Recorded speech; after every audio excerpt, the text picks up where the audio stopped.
anh nó đó cũng vậy nó chưa sinh trong cả trẻ nên nhưng vì qua chữ phòng có món đơn cả thì giờ thì đợi cô dùng mà tu một chi để tìm nhiều lo là cùng ba luôn này thì giờ thì liệu của món nó thìวันนี้พี่อยู่ว่าหมู่โจไปคอยเช่นอ่ะเดี๋ยวไปขอรายการของน้อง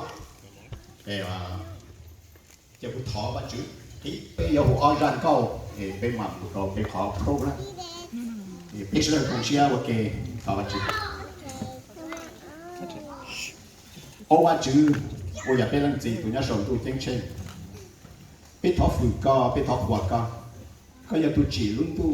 ได้อาได้ยัดซื้อkhi qua trái nhà ông mua cho xe theo chỉ mua cho xe nó sống lúa cao họ lúa điện cây nó thế đây là thứ bây giờ xe cứ vào chứ họ có chơi bùi lúa chữ xanh gì nào tàu cái thứ là tông cái này chỉ thế chế nên em vào chơi tu có phong cái là nhau một chiều cái dùng một tu một chi tên mình nhỏ lo để tên tu cũng giờ pi luôn mình thiên nhà là quan luôn mình thì giờ linh có thêm ba tới plum mỏ và cái rong xia và cả trò và chữ linh có thiết cho có thể cứ tê ti thì năng tê trả tê sang tê dê cho phong trào dư khi chọn trên tôi còn và cái celebrate cái tất cái rong xia không nọ và chữ tu giờ linh thọ cái tuần chụp li nhá trận đại pe cho nên cho tu tôi nhắm được nọ và chữ có tên có bây giờ lu quả có là có sáu tàu có lu con lu mình thì tên lu bây giờ hài cho thì nhỏ chuyện này lòn từ tên nhà tên gì bây giờ cái khó chữ sinh là có giờ ba tòa từ mình nhỏ bản lúc này là gia toàn tây ba chữ thì thuộc cơ là cái chữ âm long cắt ra lù là người ta từ thuốc gì hiện trên người ta cắt ra lù vừa lúc cho cái đó từ mình nhỏ pi lúc này ba chữ tu thì chúng sẽ có trâu thì lúc sau cái nhau nó là có trâu từ sẽ cho bé có bé sơn chỉ cái nó khai này rong thì có bé một cái chỉ trâu rong và cứ một tíวันนั้นว่าtrâu phong thổi và dư xí lúc để gia toàn tây ba chữ tu để tạo ta về lòng ngon là sao là thật sự là số lần số tu ta có một sản phẩm sản xuất và trình tu để chế trong siêu có cho thì giờ lấy thiết thóng với ít vật cháy nhà lúc nào bé oa cho phi đầu co và trình tu để cho nhận là bé tay khó co bé thiết tuột ta tụi tu chữ Giêsu luôn về trong cơn cầu tay khó amen xuân dĩ năm mùa để có cho né thì có lợi liệt kế của thằng học ta được cái một học để học tốt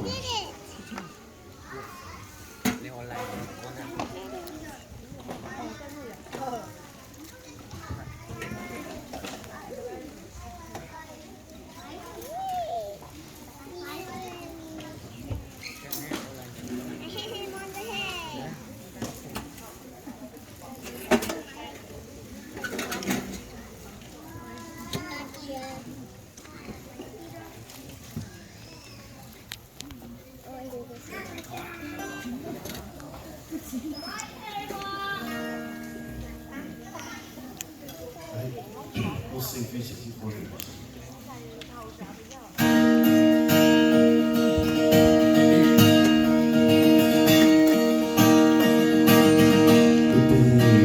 trong trên để cho xe cơ từ nó đủ dài buồn chi buồn lại đồ tranh kê ở tu chi vô chỉ tâm từ một tên đàn chùa tỏ hoa chữ bỏ con mong cầu nhà đồ vào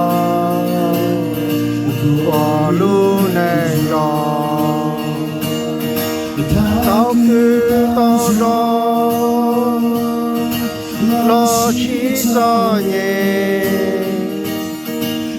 luôn nhớ kê nhớ cha nè thọ hoa chữ bỏ con mong cầu nhà đâu vào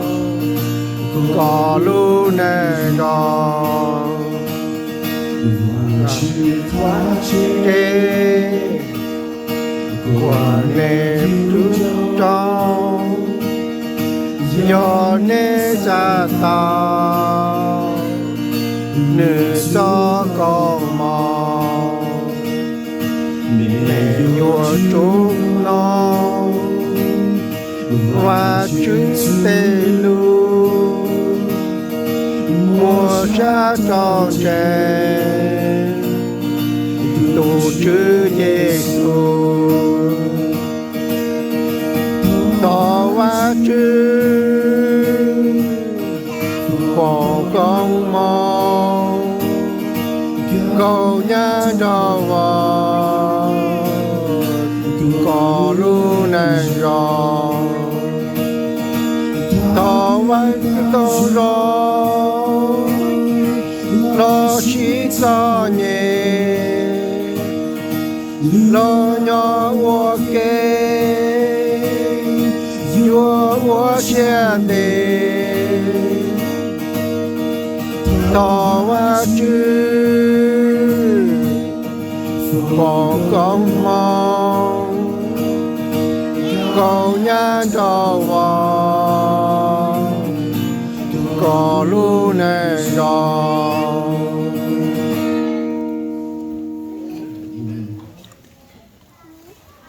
Sing goodness of God.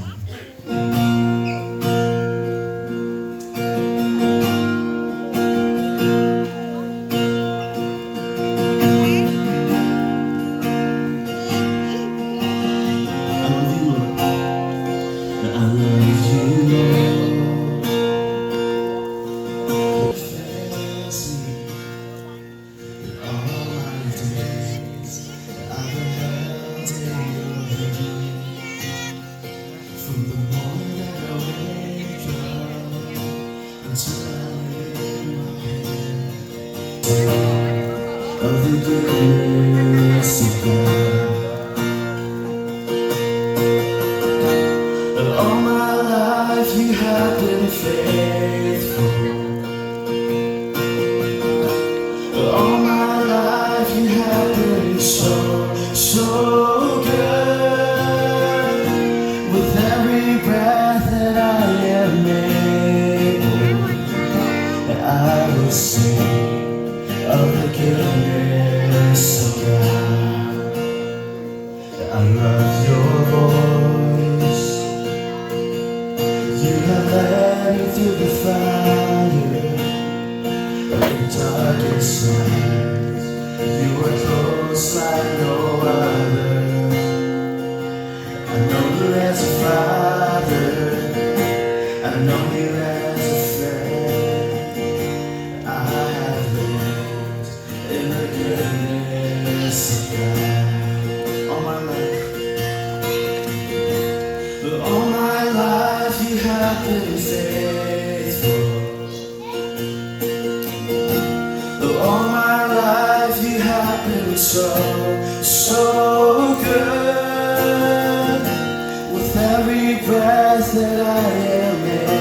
able, I will sing of the goodness of God. Your goodness is running. Your goodness is running after. It's running after me. Your goodness is running after. It's running after me. With my life laid down, I'm surrendered now. I give you everything. Your goodness is running after. It's running after me. All my life. All my life you have been faithful. All my life you have been so good. With every breath that I am able, I will sing of the goodness of God. Amen.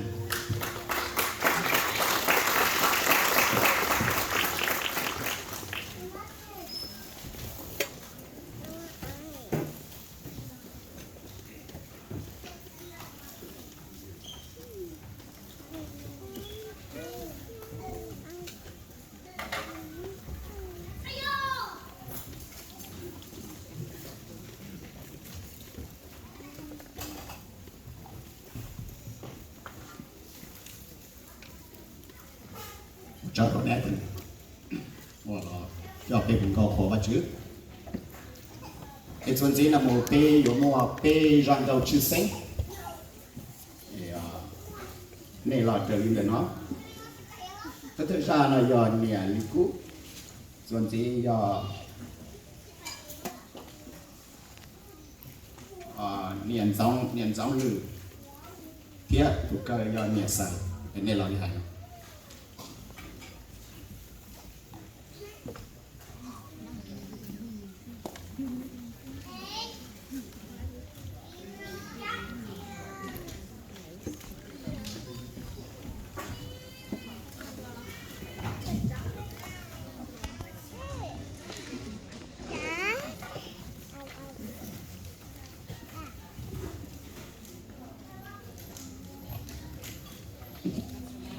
I'll just say a few words before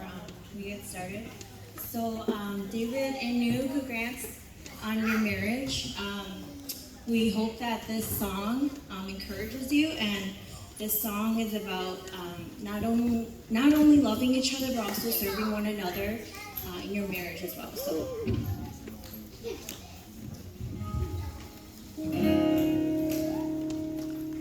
You and me, we were meant to be. Coffee in the morning, ice cream at night.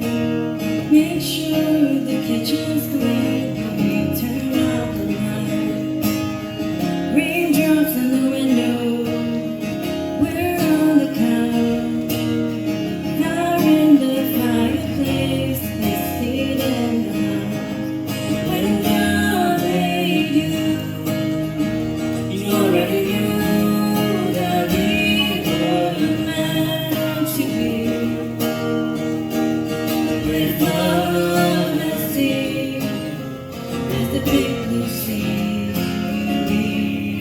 were meant to be. You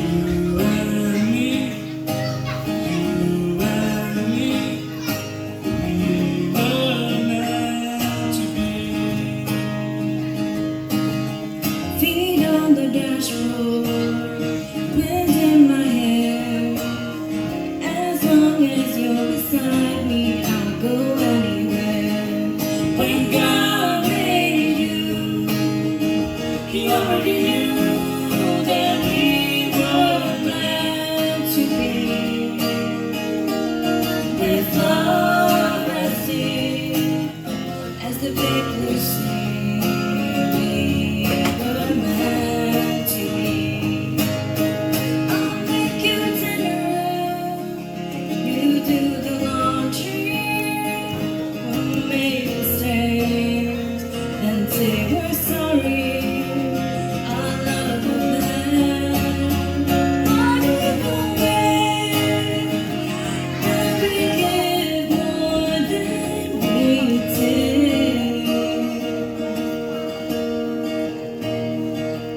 When God made you, He already knew that we were meant to be. With love and sea, as a big blue sea, we were meant to be. When God made you, He already knew that we were meant to be. With love and sea,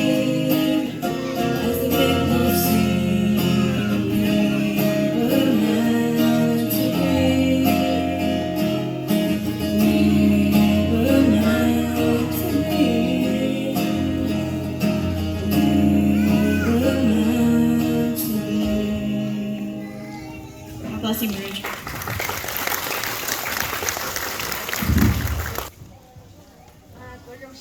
嘛，等阵还个还让个钱的是呢，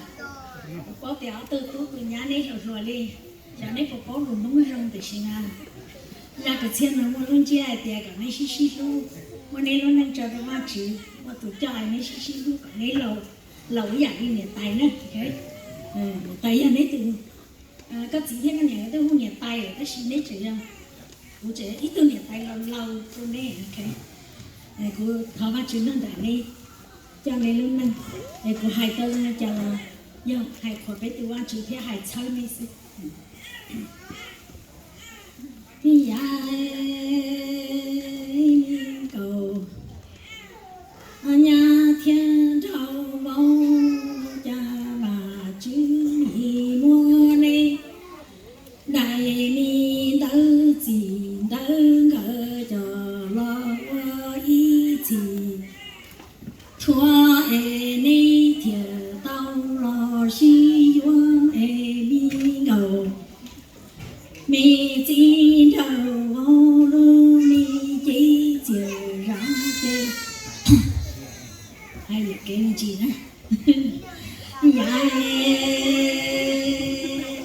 lồ nha thiên đâu bông chữ đi mua đi đại mi đỡ gì đỡ gỡ cho lo ý chỉ sao e đi thiệt lý lo si tao e mi chỉ đầu vô lu mi chỉ chè ra chè thiệt lý lo chè ta mi ngầu nha lòng gì lòng vô tuổi trao thầu nhau em mi là lý chữ y lò xa chỉ tao cháu em mà cân đầu mi chỉ đầu vô chỉ lo mi ngầu nha tu giang đủ đây lò chỉ cho bao em ni cha giàu cha lô thoa mà chữ hoa tay đồ ba ni toa ni lu nằm có nhỏ chùa răng lò chỉ cho bao mò ya cha mà chữ mua ni đại mi tớ chỉ tớ gỡ cho lo ý chỉ thua e ni thiệt tao lo si yuan e mi ngầu nhà lu mi chỉ chờ ra chè thiệt lý lo chờ ta mi chỉ đầu vô lý cò lần nhà lần chỉ lần nhà tuổi thọ chẳng mê qua e lu mi là lý chữ y lò chỉ tao thua e mùa canh đầu mi ngầu nhà họ chỉ lo mi chỉ đầu âu tu xa đủ đây lò chỉ cho thua e đi mà cha giàu cha lu thoa bà chữ hoa tay đồ ba ni toa e có ni lu nằm nhớ trò đăng lò chỉ cho chúa mò nhà mi cầu nhà thiên trâu bao giờ cái hoa gì hoa gỡ chơi mi si hoa tuổi cho ta cho em mi cầu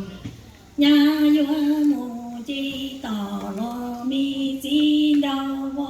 hoa mù thì ha e y lăng dần qua chi trời y lăng lò lu xia sang lò chân ni chỉ cho lò rầu si chi cho hay si cha e cho phơ ni lu nằng trâu mà chữ hoa tay đồ hoa tô cá e ni thiệt li hoa lu rong từ mù rong địa tê tê nung lo khứ nai ni thiệt lu tao ni tê nung lo tê cha chê lỡ thiệt hoa thiệt ni ya gờ nhà chi hoa mùa lu mi 香罗天仙大梦，你呀走给我几万个结我，很柔冷面月梦黑哈罗冷，几月梦几道哎冷面我到了冷，几方普罗达罗几山罗罗家里几草罗。肉是鸡还是草？哎，你找我，你路能找我，只花带路我都叫哎。你条里我路上的木桩边，弟弟能落去哪哎？你条路到你得。cứ để thi tu mê đau tu lò chê lỡ thiệt khoa tiệt ni ya gờ nhà chỉ qua giờ xa thiết giờ cho mà ni ai mi ngầu nhà tiên đau ông giờ mi cái qua gì qua gờ chê ni chỉ ya nhua tuổi lỡ y hoa hoa mong nhà cha y chỉ sa nô hoa lô mi chỉ đà chu lâu lâu tờ trồng lơ mô cây hoa chúa trò thia chúa chúa lò mi ngầu nha trần hoa hoa xa đồ đây lò tu mi đào vô chỉ bu mi đào vô bu tua mù cho hoa ma ya mi ngầu nha trao vô giờ cây hoa chỉ hoa gà nè chỉ ya hoa tua lợi y chỉ ya hoa mồ nhà thiên lo y chỉ hoa mồ cho nung hoa mi ngầu nhà thiên trao vô lu mi chỉ chia ra lâu lâu tờ trồng lơ mô cây lò đi ba gì mô cây hoa chúa trò thiên chúa đi lò mi chỉ ra vô trần hoa hoa xa đồ đây lò tu mi gầu nha chỉ bố nơ bư tòa mù trao gì vua hoa lu mi xiang đồ đây xí lu có ta nhà xiang lò y chỉ chơi lu nằm thiệt li ho yên ca lò to đủ họ im lòng của lo đó chỉ thiệt chỉ nhau tao在吧知度解山了解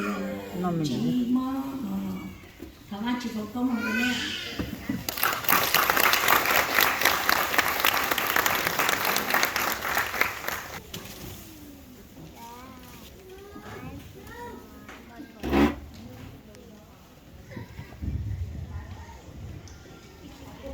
sân khấu lòng hua cũng long share and dedicated to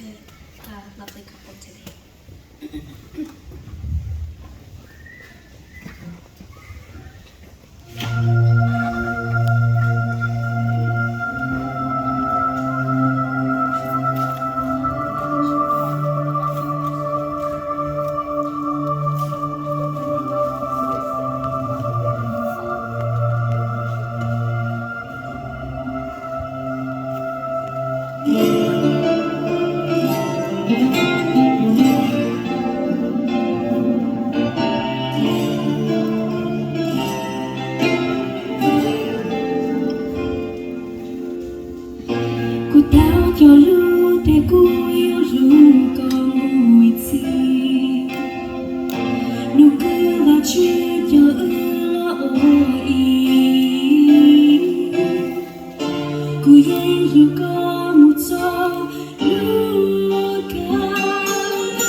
có gió phong như gió cũ lối gió cùng rong xia có gió có máu gió cũ ít bỏ cha ya có cha của lúa cho thia có thiết để lo bán có gió từ sông hào của lúa nè thao có luôn gì rong lên lúa chi có cho lúa rong sông của lúa sẽ gắn đi đời của ý sáng có sống trên trời của lúa sẽ tan thời lúa có đi lên.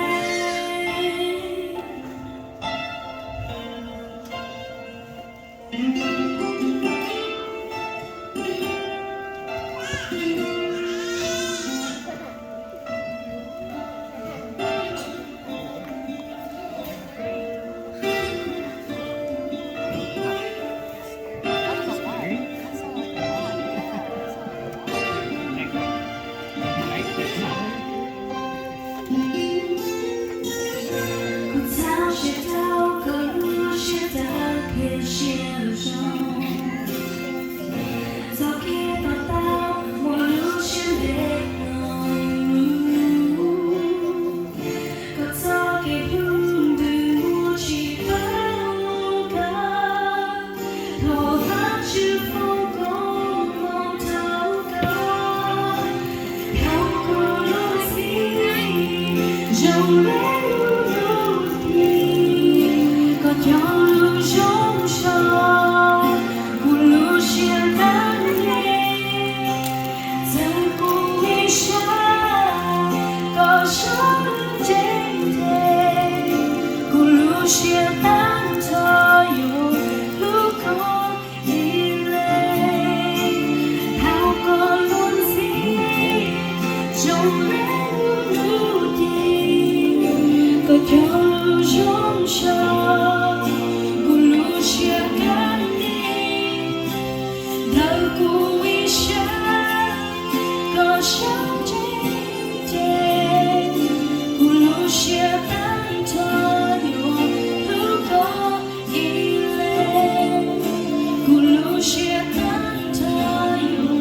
lúa có đi lên của lúa sẽ tan thôi lúa có đi lên. God bless you.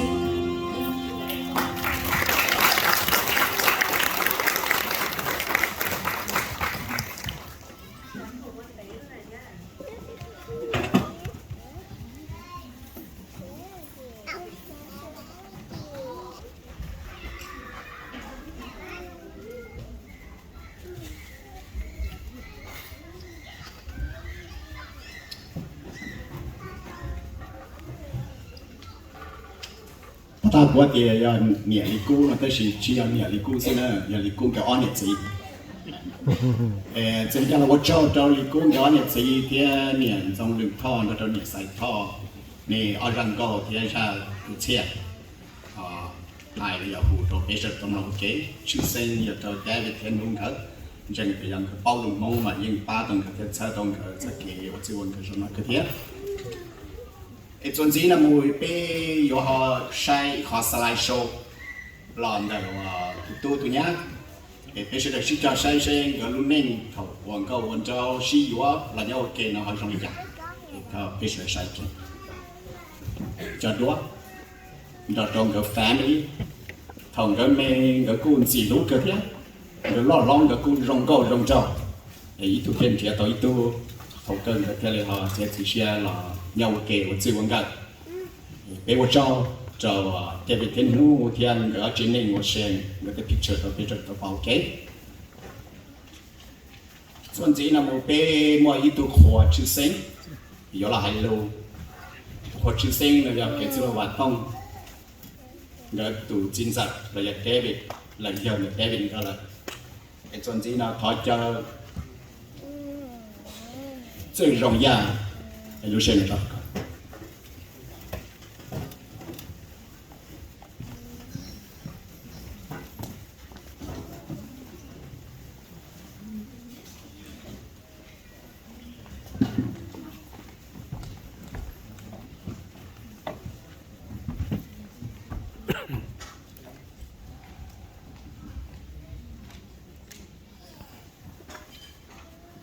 我照呢，照读当天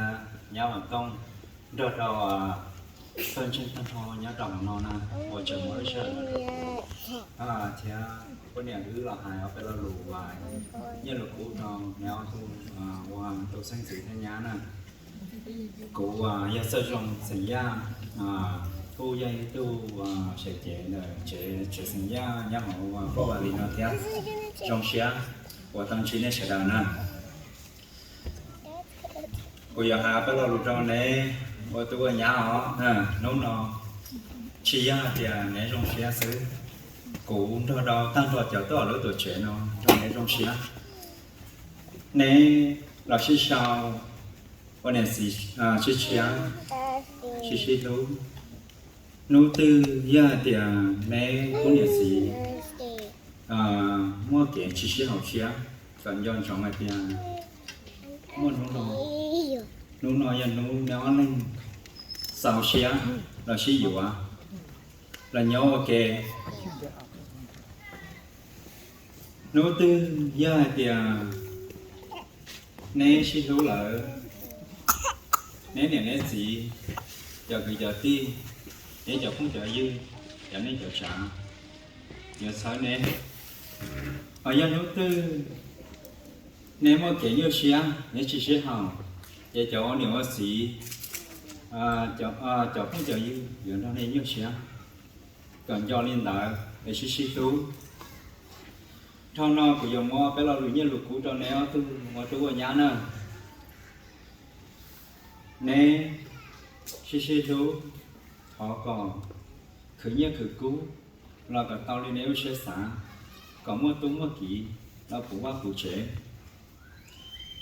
chơi dạng tư còn nè ô tú ô nhá nè tạo dạng lại cụ gia dân để nè nè nấu tư nè mua đá chi làm dân trồng hạt tìa nè nè chỉ do họ tự nè chăng gái thứ lim ba trong món nó trong nè còn gần ba trong nè chế còn nè xí lưu xứ我照呢，我照到学校，我整我路上那到古海，我到路天，我中学，我讲那是路上呢，你那啥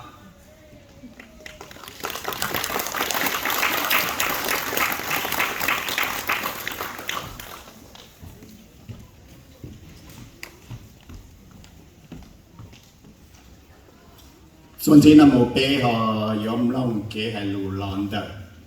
ở toàn nhật sĩ, bây giờ tao tu, giờ chúng tôi vào thông giang ở nhật sĩ, toàn sai giờ thọ lì ở nhật sĩ, thì thọ chờ nên là đi hành động.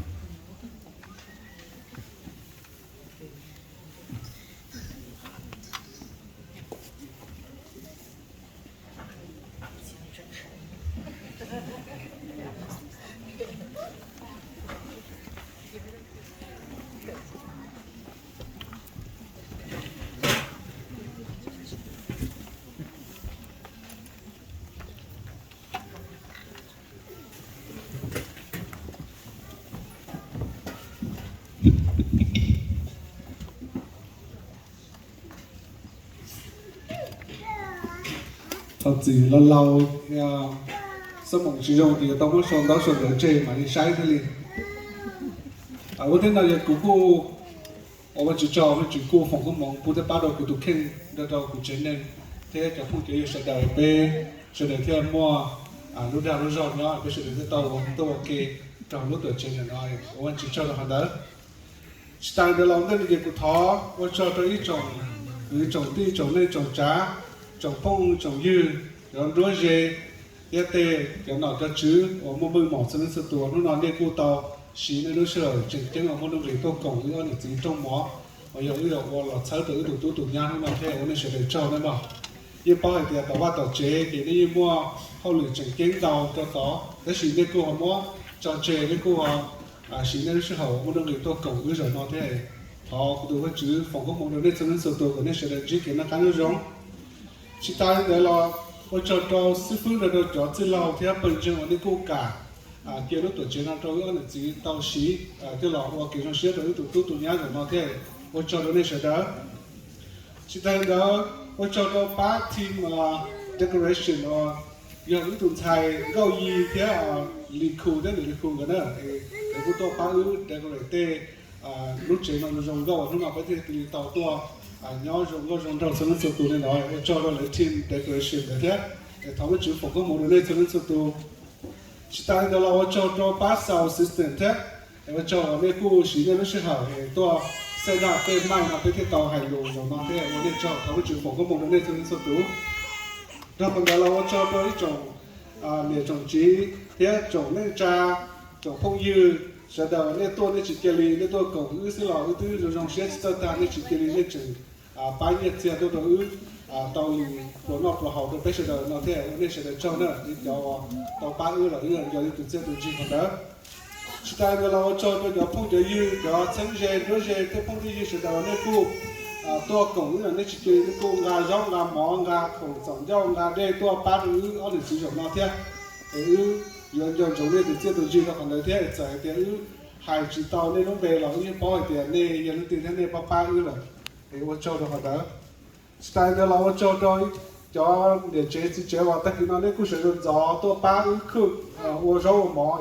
thì bên nào phải thì ở tàu nọ thế tôi cho được đấy thế tháo một chữ phục có một này những bao tiền nó cho cái lúa nên muốn chúa tôi được ăn được gì rồi nó lo cân gạo ấy đó giờ nên từ trên từ chi nó còn đấy tháo một chữ phục có một này nữa thì thao đấy thì tan thao cho cô hay là sợ nó thì thao cọ này sẽ được chỉ sự kiện nó cái nó trong xứ chỉ ta được là ô cho nó cũng bao đến giờ trái gì thế giờ nó bao đến mò thì chế là cô chỉ cho nó tôi nhà phải chế này để tôi tao papa tao tôi nhà nó có cô hỏi thì tôi nhà là một kiểu sẽ là câu giờ cũng tôi sau như thế cho nó không đã cho có được chân gì này giờ nữa chỉ ta nó là cho đâu chỉ cho đến giờ đấy cô tôi muốn cho những người cô tôi tụi nhà đấy tôi sinh dưỡng sai sinh dưỡng đấy là nên cho nó không đã những bao hai tiền đi cứ đi mua hàng tàu đấy mà nên cô chơi giờ nó sẽ chạy tiếng tôi muốn những người cô đó tôi nhiều thế mà người học sinh không bao hai tiền cơ giờ từ thế có luôn cái mỗi chào thì nó không có bao nhiêu nữa chỉ tại vì là cái cú tháo cho nó cú từ mùa từ gì thế cho mi tu nhỏ nên tôi tỏ là cross tôi nè lúc nào nên bỏ tàu thìวันnhà ở đây là một cái trong xe là nên tôi cho chơi tôi ba nằm mò đấy tôi ba mò lúc nào ta chỉ nó sẽ cho là mấy cái chuyện tôi mò ít lúc thì vấn đề sẽ để cho vậy gì để cho nè nên cú lúc cần gạo thì giờ thì lúc đấy họ mua nó mà họ thì nó là nên họ sau khi đấy hai đứa nhà đi nhiều tôi bán này thế, chỉ tăng được lâu cho nó tôi giờ đã lâu thế này đã lâu nên tôi sinh hoạt tôi là nên tôi này lâu cái khu thế chỉ tăng được là đã già thế này đã lâu thế sẽ được nên tôi nhớ đến đấy nên tôi chỉ không được là nên cô chưa nên sợ tôi cũngรู้จักnó thế nên cho để thằng con nên sẽ được chỉ cái nó có giống khỉ giờ thì ta đi nói giờ thì nó họ đã có một quan một chế là tôi còn nên một đứa một hú một cái sau bắt sau chế nữa chỉ ta là cho nó bắt đầu thì gì nên cô nhớ cái đấy là nên cô to cũngรู้จักnó thế nên cho để thọ cỏ nên sẽ được chỉ cái nó có giống sư lúc cái lời thì các đối tác ký nó tăng hẳn chí sát thân nô giờ thì nên cho lúc to lúc chế là nó nên họ mua tôi mua nhà mình sẽ qua mua cái gì cái hồ rồi thì nên họ mua hậu nên họ hay cho bây giờ là chơi nên hay cho là lấy chơi nên cho tôi trồng cứ trồng tiêu ở to ba này là chơi là từ bao giờ từ là to ba này vậy là nữa và lúc gì của hai nó sẽ để chứ nó một cái kiểu hai ở bên lò to tụi tu theo tụi nhá và rồi đấy lúc phải nó dùng tới hai nó đấy ta là thì nó và ta chỉ sử dụng tức là hai rồi đấy là thế thì của cho hai mẹ bên lò rồi đấy thì tất nhiên dùng xe này dùng xe vào lúc nó nên một tuổi nhà nên cô họ sinh chơi tàu nên cô họ sinh tàu sinh sâu nên thì cô để dùng xe này để chúng mà đã chịu tàu nên chú họ và tàu ít lúc mà mình là tàu nên sẽ nên sau tàu xe thì có mình bị cái cái lúc cho tải nó sẽ là cái tát cái tải nó cái chữ của tôi nó sẽ chữ cái mẹ nó sẽ lò nếu tôi nhá nếu sau cái cái nếu sau tôi xuyên à để cho cái lo của cái là cái nếu chỉ cho xin lưu thì nếu chỉ cái để cho cái mà mình của mẹ nó sẽ là cái nếu cho xin lưu thì họ nói của mình cho nên họ chỉ cái họ phải nếu xin lưu sẽ cứ sao có nếu tôi nhá thì cứ sao có nếu cho cái xin lưu cứ sao nếu sai của muốn nông gì thế thì cứ sao cái ý giờ rổ cơ sư để cho nhau bây giờ cái giờ thì nếu sáng nhất sau khi lúc chỉ cái mua bây giờ tỏ cá gì chúng mua cái mua ti mua phu gì tôi cũng đấy đi nó rồi tao có cho nó giờ thay cho để rổ cơ nữa hay ở bên loại nó rồi nè style được lò khi rồi nè giờ có để lò cái gì là thế chứ có được cho ít tôi cứ theo bé tôi mua để là chúng ta muốn đăng thế nhà này lò này cô tất cả lò trong mình khó khăn thế giàu cả nó muốn đăng mua thế nào ta đi đó là khi nó có thì có những cái cái lúc mà nó cho nên cho tụi thì unlimited thế chúng ta chúng cơ như lúc đấy cần gọi cái gì mà cơ lúc nào lúc rồi thì mà cái ô tô nó sẽ thằng đấy là gì hút đầu con như thế nào ta đi đó khó cơ nó kì khó còn lúc tết khó còn cái tụi con chữ ba rồi nếu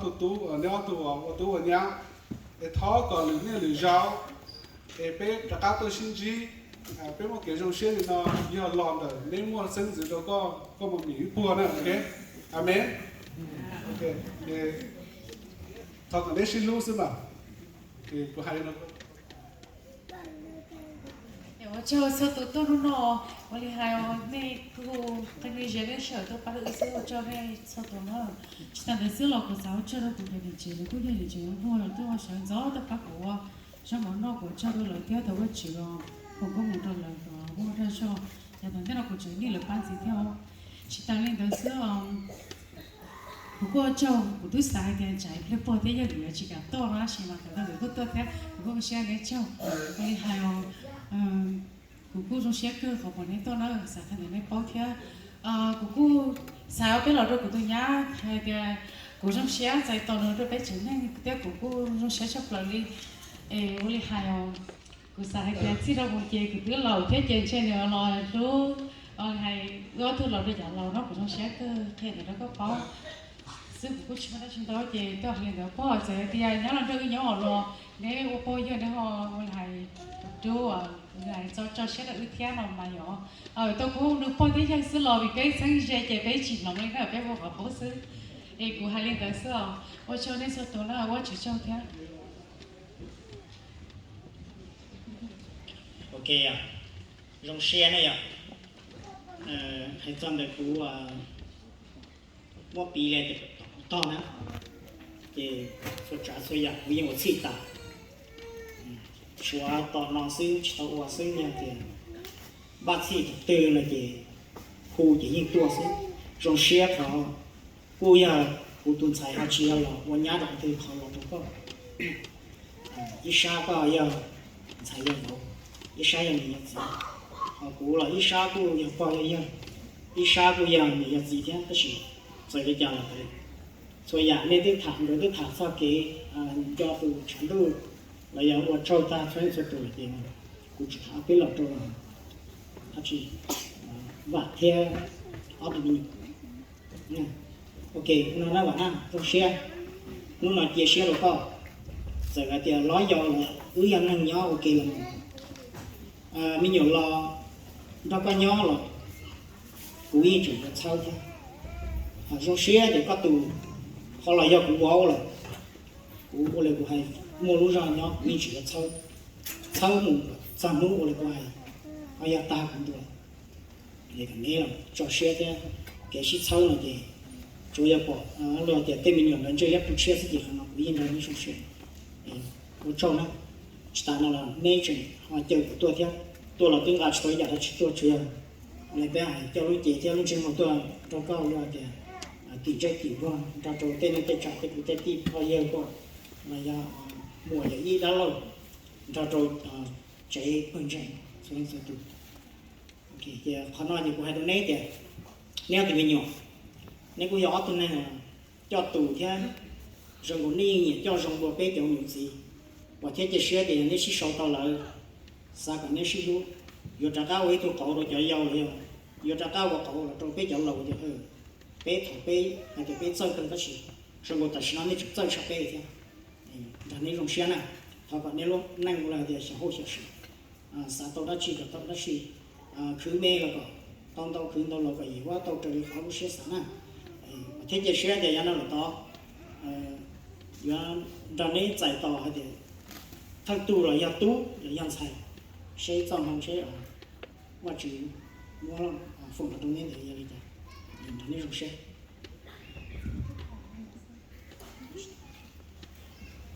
thì mà đó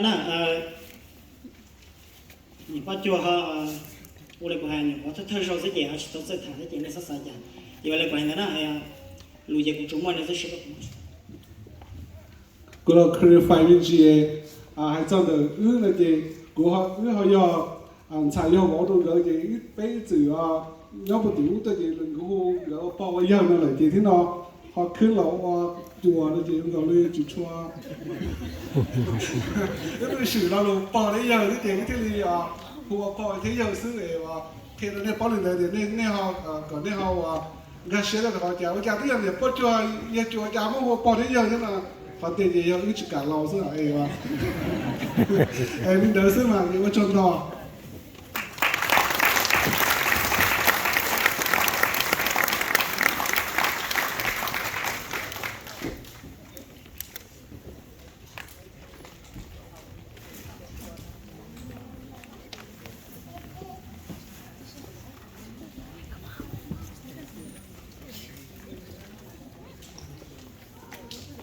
sorry ว่าพาชิยากาให้รู้ว่าจอเป็นหลอดเป็นตัวชื่อเส้นอยากเจริญรงยาเนี่ยพอก็จอว่าก็จริงตัวหายไปแล้วรู้จอตัวมีหนวดเชิญกับรู้ได้รู้รอสกีวันนี้ที่ไอ้เขาว่าชื่อผมก็มองถูกก่อนที่ก็จริงนี่ดูดีกว่าจอตอนเนี่ยสิว่าอย่าที่จะรู้ว่าต้องยาที่ทอลีนครับแล้วก็รอให้รู้จงก็จะมีหนวดเนี่ยเนาะจะไปเป้าจะchỉ là nên trả chi chia trong những cái việc cũng nên cũng trả những xí bao lại để mình mà xí sau là vẫn nên thiết thì cái rồi chế nên nhớ xí gì thì xí cũng trả cũ thiết để được nó có gì hay đó cũng chỉ là những cái này có xin đấy gì hay cũng muốn trả cho con gì thì help me take care the sibling nữa thì giờ linh đỡ họ linh đau ra tua lại thế này sao nó sẽ để tàu con nhà xí họ linh đau ra lại ba gì để cho lò màn trên trời và mình nói một chỗ một gì tàu ăn được họ là ba gì kia nè eo chuẩn sĩ là một chế tế thiệt của bỏ để về thiên hùng cái ở tù sĩ và nó là thiệt cũng chẳng thể chiến chế cứ chỉ tàu bỏ thiệt nè ta phải bỏ picture nhớ họ slide show tới khi anh bỏ cái tụ nên cái chừng rong trâu cái rong câu chan rồi thế nào ấy là linh đó chuẩn sĩ nó một cô nhớ chờ cái là cái tiền nó là hành lưu cho bé sau đấy trong cái chân để cho sĩ thì chú sợ nó cho để về thiên hùng cái và chân đó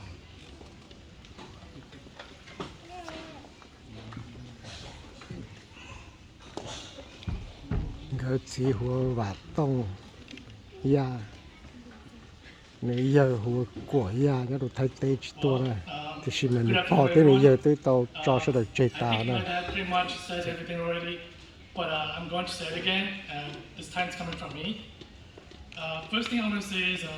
thank you for joining us today. I'm happy to see friends and family here to celebrate and support me with my wife on a new journey together. Your presence means a lot to us and our family. So today is one of the biggest days of my life, and I really want to give a big thank you to my parents and friends in the church, especially the special song. Other than that, thank you for coming.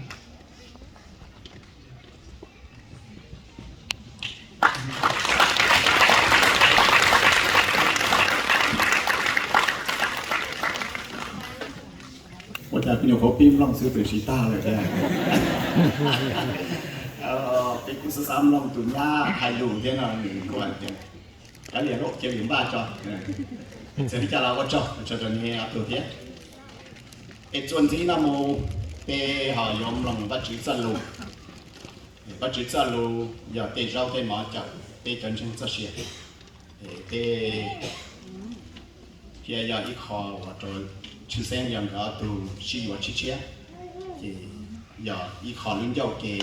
cho tôi pi luôn nên bây giờ tổng đề thì vô lý cha thì họ mình có chữ sa lù xe người vô hai lý cha trong giáo cái trò cái trò trong lòng có kề thì tu sĩ phu vô lo mua cái chữ sa lù trong kề nó là cái tu senior pastor nhà đó Livingstone Alliance Churchคนเนาะgiờ cứ sĩ phu doctor và sự xong thì phải cho cứ sĩ phu doctor và sự xong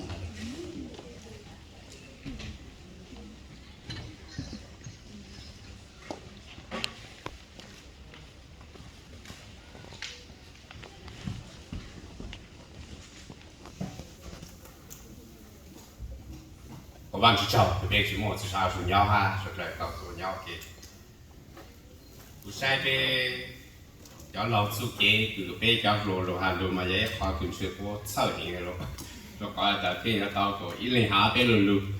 都操么了，被头子下到啊，当地大家就被这从乡下，这种搞的被头被子，我只不过还要怎么，但是就来讲了，出给คือ我们那下哈老母他那老应是用的，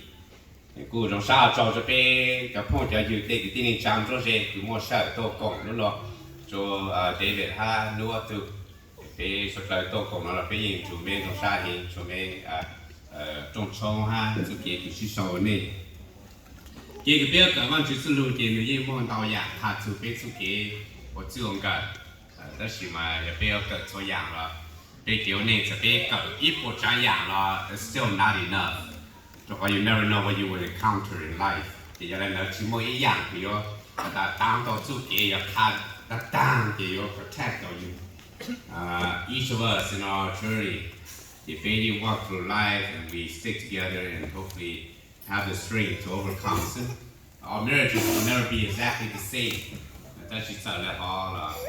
Through the strength of God, we all managed to make it through. 这错苦难机คือ做啥都忘记。So you look at it, no matter what obstacles you face, you somehow manage to make it through. 有那边让毛公自己种啥，那边有个往去做给，边是个让的，这边是个山猪，这姑娘往去做这边。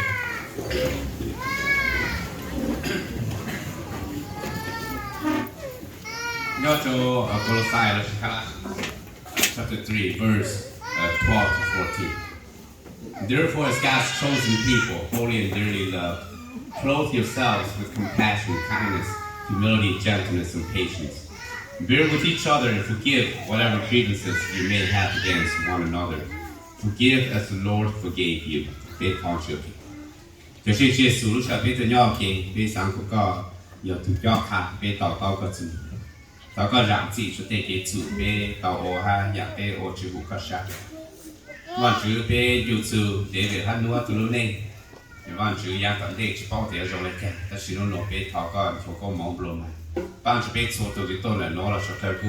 绝对接怒心路上都跟我给祷告放个忙就说出来哈不如干路说哈，祷告别主给是路鸟是有啥，我做是我做考。做给是自咯，然后做给就是别的那些字，莫给做啥还要让谁都不，别有个找路是别个走路，到个叫卡别多些什么别套啊，是这样子的。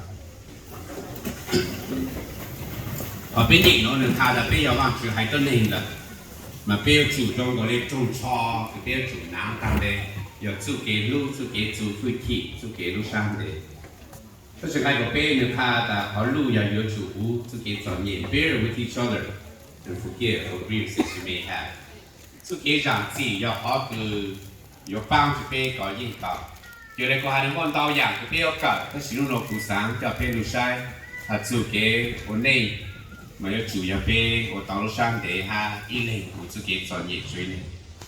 就到那就是上下都要主摸给让自己。Hopefully, 也就都能有去做我处好意思。但是别抱着 that's not possible. Every human beings we're about to live our lives, 别抱着 you will always do something wrong. 一样别我能够 hurt others. 也一样别 offend others. 第二呢，给让自己 it's not only beneficial for others. 但是因为抱着 someday I will need it too. This time I forgive you, next time I will need you to forgive me. 嘛给让自己要 có tools vậy chủ kế của béo nên mà yếu chủ hiệu tăng lên ha sĩ tăng lên sau đó nhau tàu kế chủ kế của béo lúc sau của chủ ông cả nhà bé lúc này yếu còn tao chỉ là chỉ for us to have a successful marriage mà số khu nạn gì như họ chủ kế rằng gì chỉ là khu nạn gì của mấy phụ trong cầu hà luôn luôn chỉ sĩ hữuแล้วยี่เป้าแต่คลองแต่ยี่มองเกี่ยวกับเนี่ยเราอยากจะสิรู้ยี่หัวเราลูกชันดี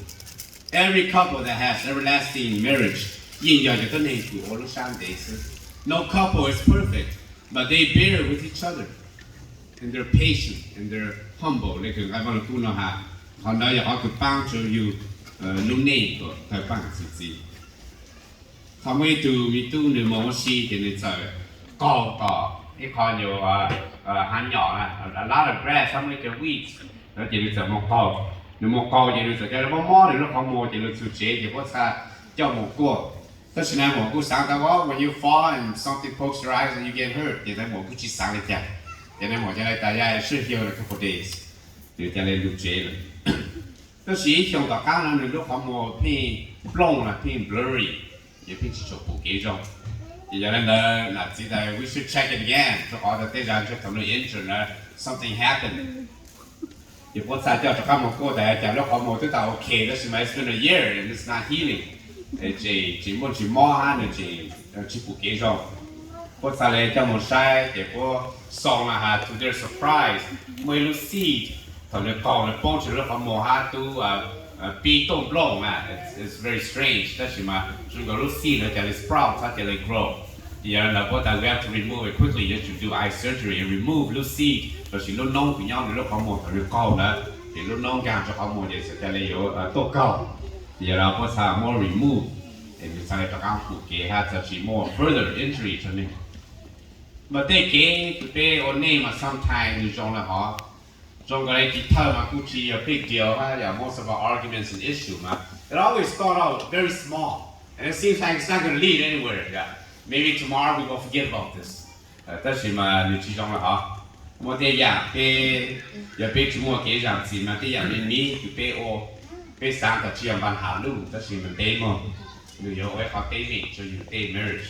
Giờ nếu nó cho bé sai là giờ chẳng được chỉnh cái là no matter how big the issue is, we need to really deal with it and forgive one another. Bây giờ chẳng chỉ văn chữ tháp họ nó chút cái dạng gì đấy bé nhỉ? It's part of God's commandment. Văn chữ là từ từ sang là văn chữ từ command mà. Many times we do things because it's ordered from top. Doesn't mean you have to agree with it. When you go to work,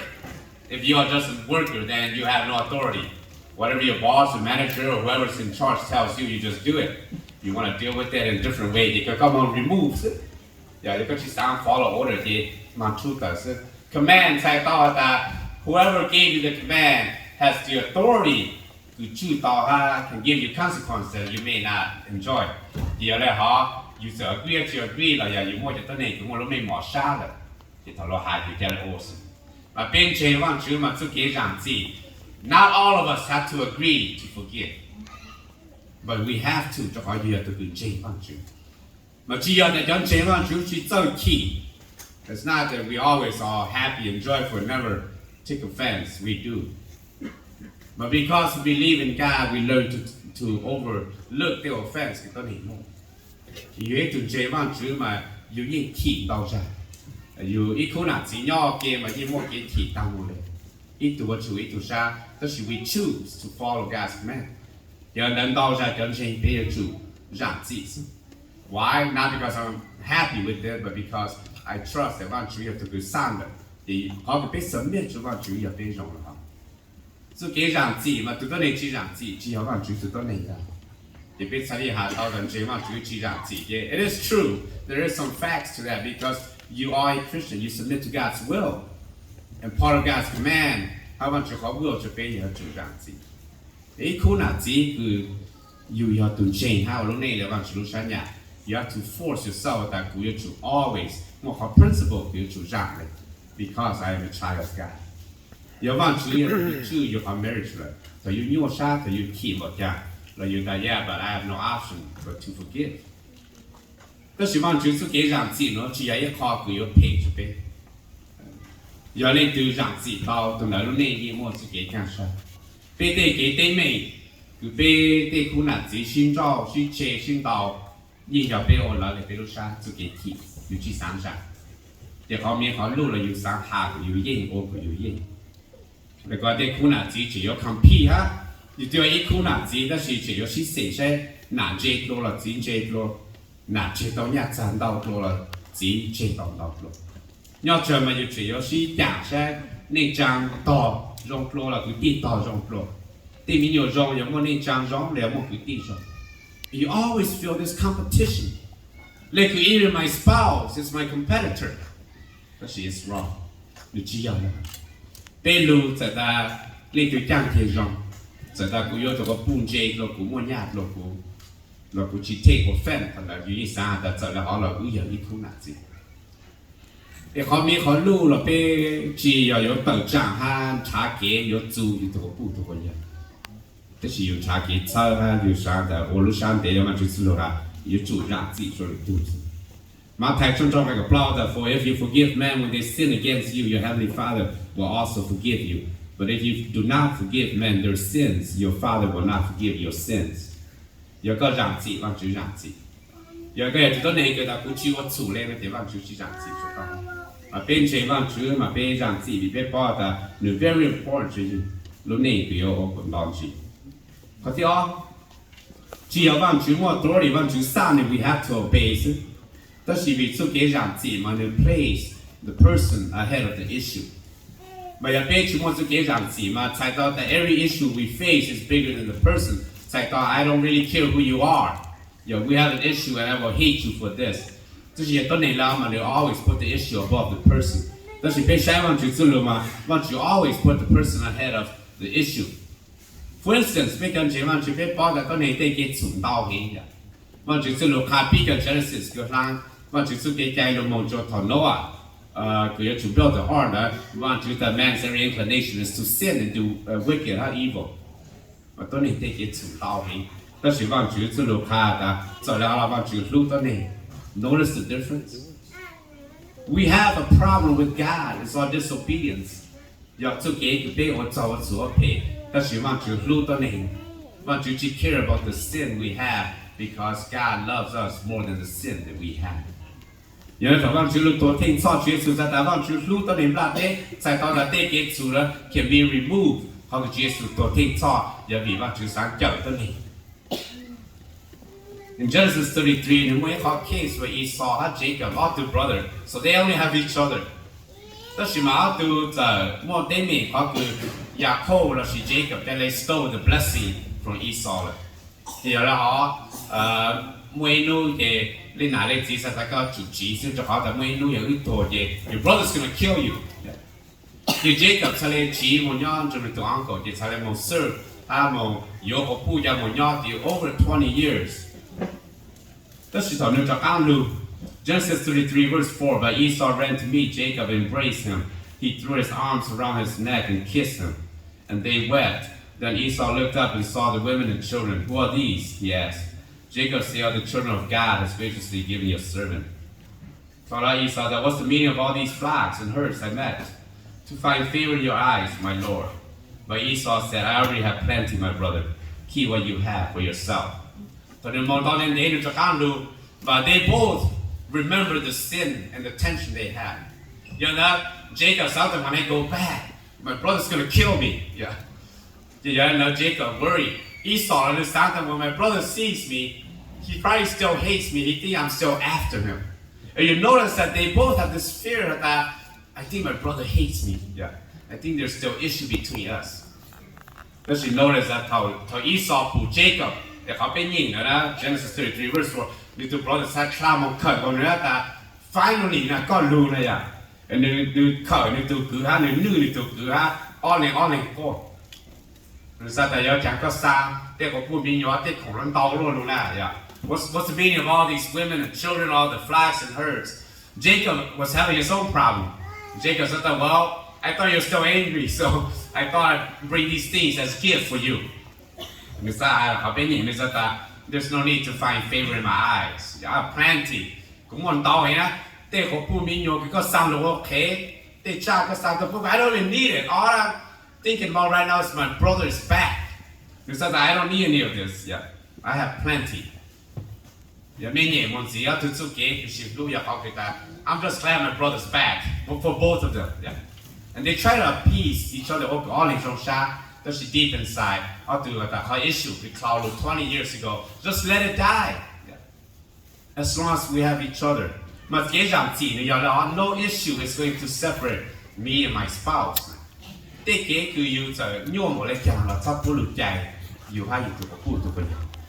to shy, to spouse, the issue. The issue, she has philosophy of the raise your children. She has sometimes the she has personality is never bigger than who you are to me. Yeah, the fact that whether got you don't, the fact that you are sick doesn't define me and my love for you. So I thought that these issues cannot separate who you are to me. If you are going to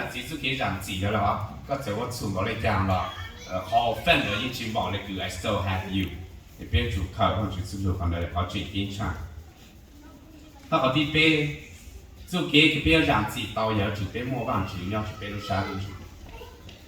you know, most mankind, we live by anger and revenge.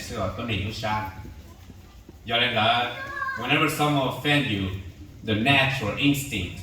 is to do the same thing back. The next time, I'm going to take yours. Follow our philosophy and eye for an eye, a tooth for a tooth.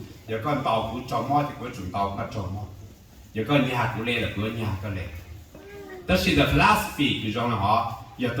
Human instinct based on that. It feels good. When you kill my brother, I finally get to kill your brother. It feels good. Function. That's that. You're going to live by natural instincts. You can never live the way God wants.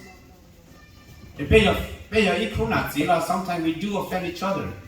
This time you sneak around and bought a new dress that cost us $300. Well, I'm gonna sneak around and buy a toy for me too, my fishing pole or something, you know, that's $300 too. So when you say something about my dress, I'm gonna tell you about your fishing pole, and we're just gonna keep fighting. I don't have the strength to forgive you. I want to, but I can't. Or that naturally, I'm so angry at you. You didn't even call home. You're done at 4, but you came home at 8. Well, tomorrow don't expect me to be home at 4 either. I'm going to be home at 8. My natural instinct is, I'm going to hurt you just like you hurt me. Yeah. And it's hard to have the strength. But you pay more, how basic you want to get out of That's you want to don't lay. You want to choose how can be shy, it's a little. The people shy, Jesus, how Jesus Christ died on the cross. The few instances where the donate to your the enemy is killing you. But yet, they don't know what they're doing. So he asked that God will forgive them. Your kid comes running and hitting you because you discipline them. Yeah, you thought, no, don't follow your cousins to the party or to their house and they come and beat you. It's okay. Keep hitting daddy, it's fine, it doesn't bother me. Yeah. But you don't really understand why I stopped you from going with them. So I want you to experience the hurt the most.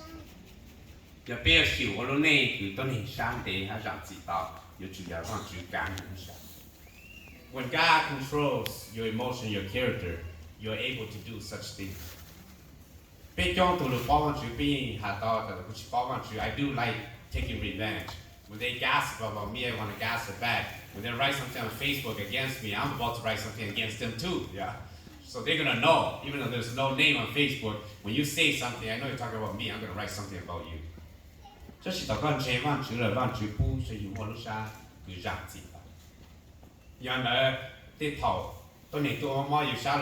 should do this and that back. But you bought as a Christian. God has given me the strength to be able to forgive and be patient. You want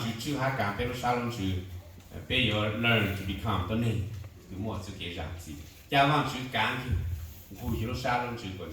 Don't do what the human instinct teach you to do.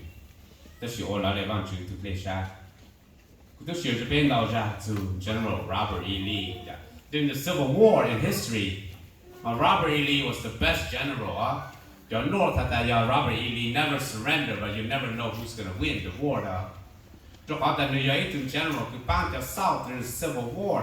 that he can outsmart your North to long up into like McClellan, Joe Grant, up into general, but they cannot beat Robert E. Lee. Does Robert E. Lee, he submit to the president of the South, New York to generals.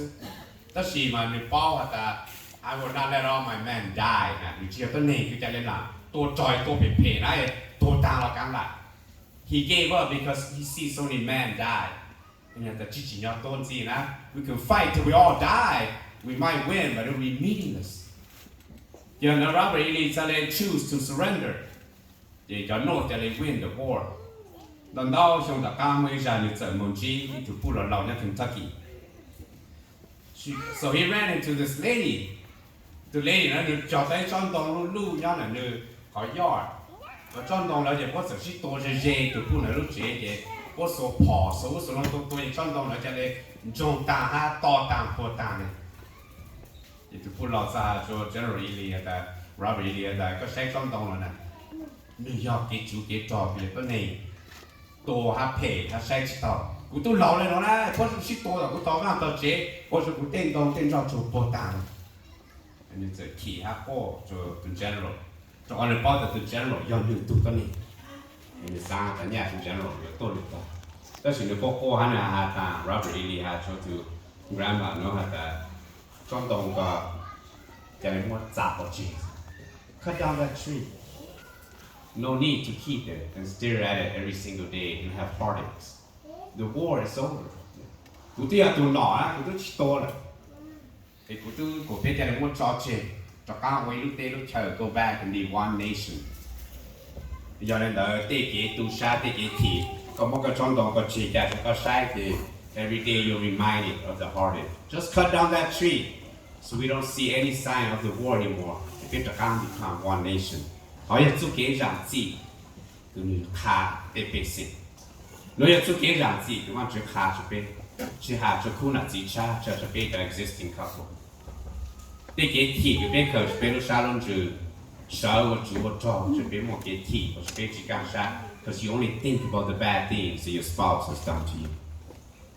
但是呀，这种往这上边莫钱，erase negative things so you can see your spouse for who they are。要好给就往这莫论，your spouse become someone important， who you 上晒还有早晒的，要往这好给不注意。ไอ้กุญแจแต่ผู้โจเดวิดฮานัวตุลุเน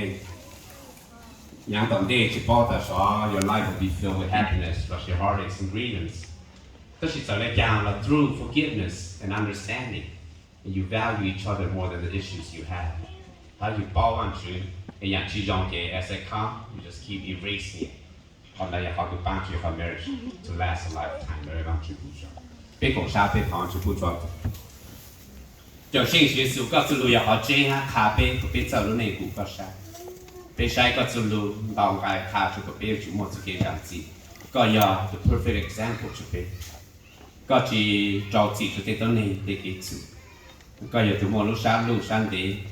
个要就 go oversee all the issue, the sin that we have because you so love the world and mankind that you want to reconcile us back to you. 好个帮助 David 他诺都个走路那股个啥。để bạn chứ để mình tự mình nhiều chuyện lột lột nước nồi và nước rong xa tôi chỉ nói này nhang tận thế cho nên đau xương chỉ bao tại giờ mua tây mỹ thì sĩ giảng sĩ chế những chỉ dạng từ tôi chỉ bạn chứ họ có từ trao từ tiêu bự trong này có từ bao tại có những linh chỉ từ bốn bỏ từ kết luôn hay một từ kết dạng gì có từ hiểu luôn này từ trong đó chỉ sắp bưởi dạng đang chỉ lột thổ đó từ luôn này ta chỉ có số ra một tây mỹ có từ bao tại一类的左上的水类，一类路类，后来好几天上个要往那子，就不被帮被，他都这么入住，佢要 forget， 他都 want to give up in the relationship. We pray the strength comes from you. 你个他都路上入住帮个都路内个户个啥，都路个被说人知道，他么都路内比较就搞忘住，他不知道内所以就都，变成一条啥的忘住，路路被用上不来讲。别让山么看一次，从那个别不搞定这题目，别多知识那边好啊，好去放这边。